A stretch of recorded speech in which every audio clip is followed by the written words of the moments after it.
The story begins with two young children named Jack and Brooke, who, despite their young age, managed to survive a world that had been infected with a zombie virus in an isolated house without their parents. That's fine, Jack. This was almost impossible for someone their age because the dangers they faced were great. Then one day, a couple named Donnie and Melanie arrived, driving a car. Jack, who noticed their arrival, immediately greeted the two strangers while carrying his toy pistol. However, when Donnie questioned where his parents were, Jack chose not to say anything. Because of this, Donnie simply smiled and then left after saying that he would return later. It's gonna take me about an hour to walk back. That night, Jack quickly locked all the doors and windows to ensure their safety from the zombies, who were always waiting for an opportunity to enter the home, and the two children spent the entire night without any incidents. Then, the next morning, Jack and Brooke did their usual activity. They ate breakfast, played outside the house, and then went back inside before dark. However, a few days later, while they were playing outside of the house, Donnie and Melanie returned, and this time they once again asked about Jack's parents. Being faced with the same question again, Jack decided to lie by saying that his parents were traveling to the city to buy supplies. Upon hearing that, Donnie and Melanie just smiled while explaining that they would look after them until their parents returned, and after realizing that the house was fully stocked with food and resources, they decided to stay there for a while. At the same time, it turned out that both of them seemed to know that Jack and Brooke were not actually living with their parents.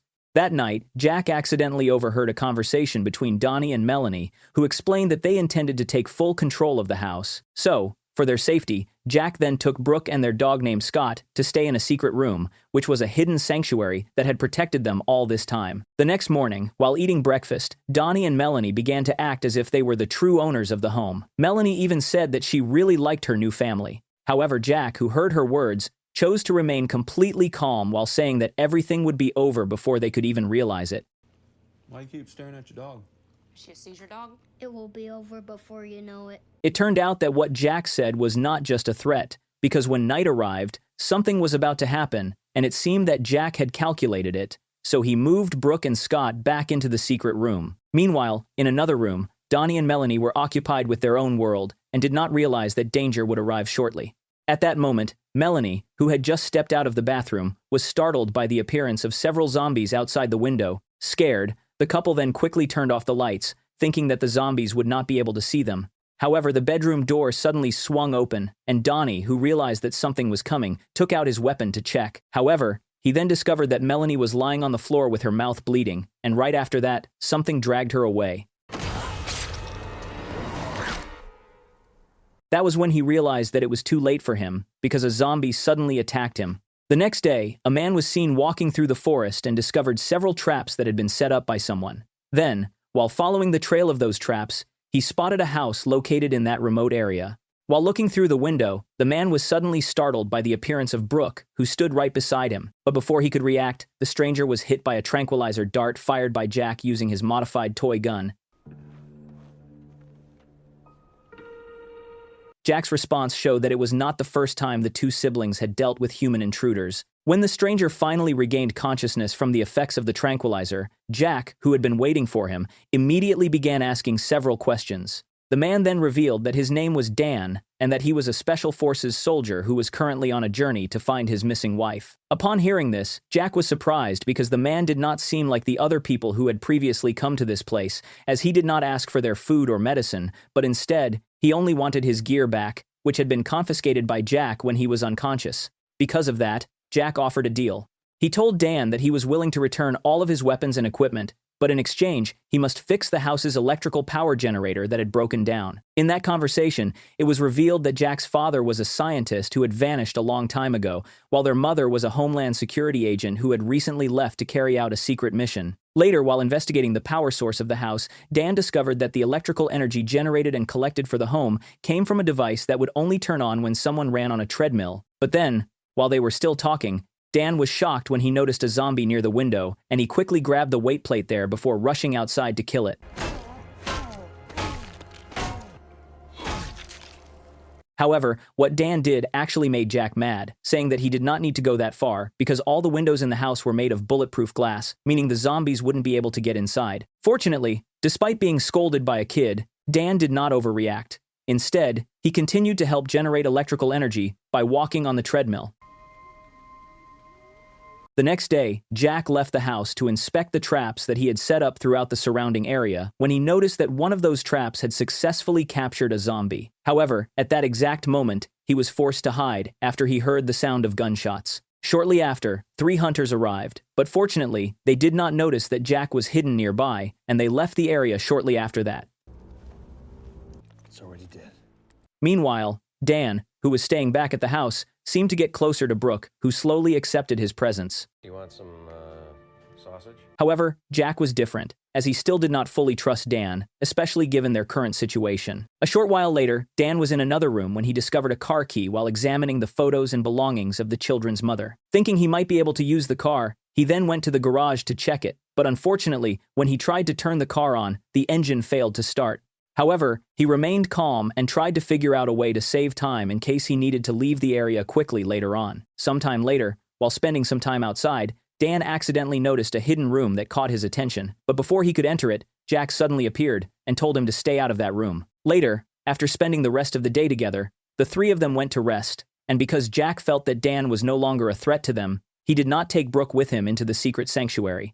However, before falling asleep, he strangely handcuffed his own wrist to the bed frame. The next morning, Dan woke up abruptly after hearing a noise, which turned out to be Jack heading outside to check on his traps. He returned to the place he had gone the day before and discovered that the zombie trapped before was still stuck there. Shortly after that, Dan arrived at the scene after following him and suspected that the zombie might actually be Jack's mother since Jack didn't kill it. Then, when he intended to kill it, Jack immediately stopped him, which made Dan annoyed, knowing there was no reason to keep the zombie alive. Dan returned to the house alone, where he decided to open the restricted room that he had been forbidden to enter earlier. Inside that room, he found a discarded blanket along with walls covered in deep scratch marks, meaning that the room had likely been used as a makeshift cell to lock up a zombie. In the middle of his confusion, Dan suddenly heard the sound of an approaching car. Realizing that danger was coming, he quickly rushed inside and locked all the doors while grabbing Brooke, who happened to be standing near the window. Fortunately, since the house was completely secure, the hunter who came with the car had no choice but to drive away, and in that exact moment, Jack was actually watching them from a distance. After that tense moment, Jack finally changed his mind and chose to trust Dan completely, knowing that he was caring enough to save Brooke. He then returned Dan's weapons when Dan decided it was time to resume his journey. A few days before his departure, Dan said that he was thinking about bringing Jack, Brooke, and Scott with him to keep them safe, saying that he could not bear to leave them behind in such a dangerous place. However, before Jack could answer him, they were startled by Brooke's scream. Where's your sister? And when they checked, they found out that the hunters from before had returned and taken the girl hostage. In the middle of the tension, Dan was shocked when a barrage of gunshots suddenly pierced the 3 hunters standing before them, causing them to die instantly.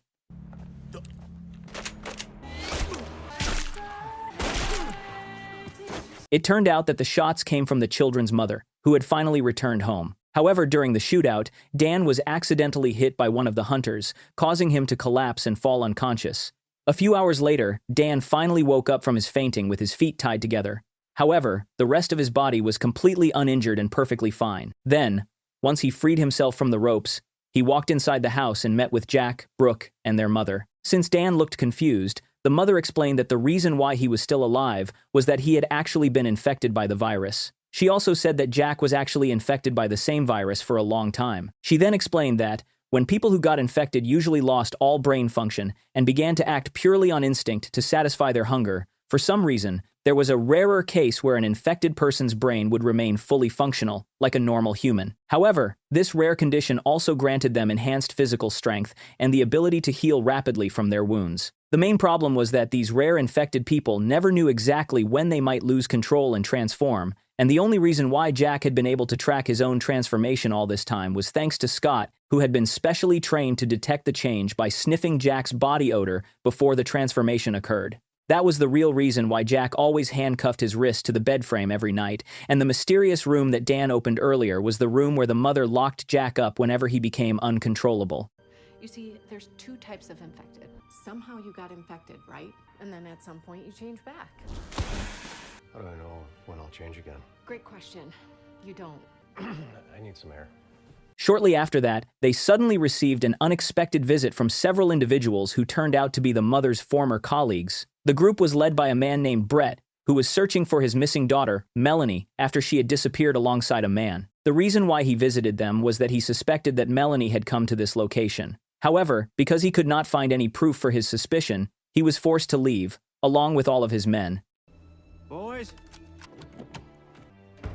That night, the mother explained to Dan that the area surrounding them was under the control of the National Security Agency. She also revealed that the agency had actually predicted the arrival of the zombie virus epidemic a long time ago, and because of this, they had secretly constructed thousands of identical buildings in remote areas like this one as shelters that were fully reinforced with various heavy-duty materials and equipped with independent power systems designed to allow humans to live. Upon hearing this, Dan was furious because he believed that the agency should have warned the people much earlier, which could have saved countless lives instead of focusing on building thousands of secret shelters.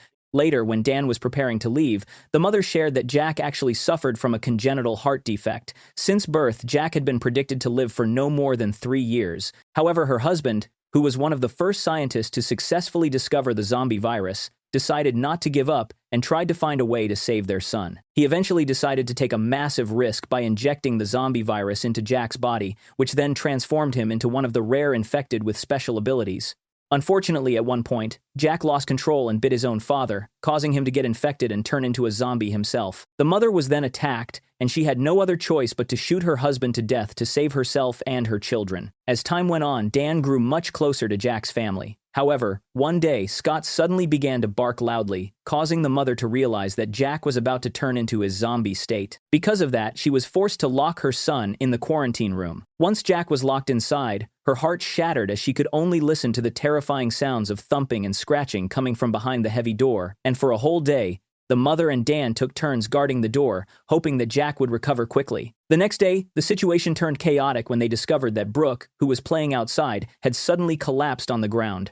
In that exact moment, the mother quickly realized that Brooke had also suffered from the exact same congenital heart condition as Jack. However, in this critical moment, they could not do much because of their limited medical supplies, and to make it worse, the nearest operational hospital was so far away from them. Seeing no other choice, Dan suggested that they should infect Brooke with the virus, just like they did with Jack. However, the mother immediately rejected the idea because she believed that Jack's survival was a rare miracle that might not happen a second time for Brooke. So, she eventually decided to let Brooke pass away peacefully without infecting her with the virus. Sometime later, after Brooke's death, Nicole and Dan discovered that Jack had finally recovered from his transformation, and once they were all gathered again, Dan decided with a heavy heart that it was time for him to continue searching for his missing wife, and although the mother and Jack begged him to stay, Dan remained determined to continue the search. During his journey, Dan kept remembering the warmth of Jack's family, which made him think about returning to them, until finally, one thing made him return for food. When he woke up the next morning, he discovered a lot of fresh footprints heading directly toward Jack's house. Feeling that something was about to happen to them,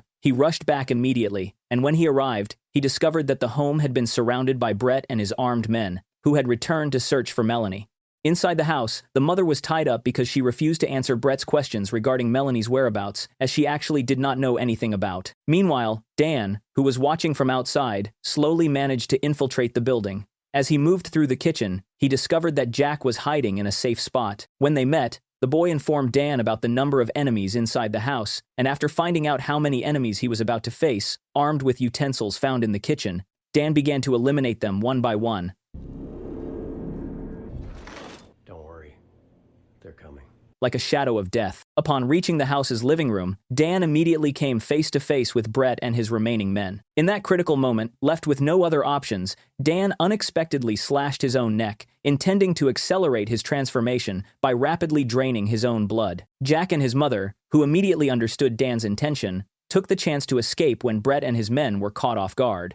Then, as soon as the lights were turned off, Dan suddenly turned into a zombie and attacked everyone. On the other hand, Jack and her mother could only hide inside the secret room while listening to Dan's terrifying roars, which quickly attracted a massive horde of zombies to get inside their house. The next morning, Dan woke up in his human state and discovered that the whole house was completely empty, with bodies scattered everywhere. Then, while searching for Jack and his mother, he found a farewell letter left behind by the mother, informing him that she and Jack had traveled toward the north. Upon discovering this news, Dan immediately picked up Jack's favorite toy, before deciding to resume his journey to follow them toward the north.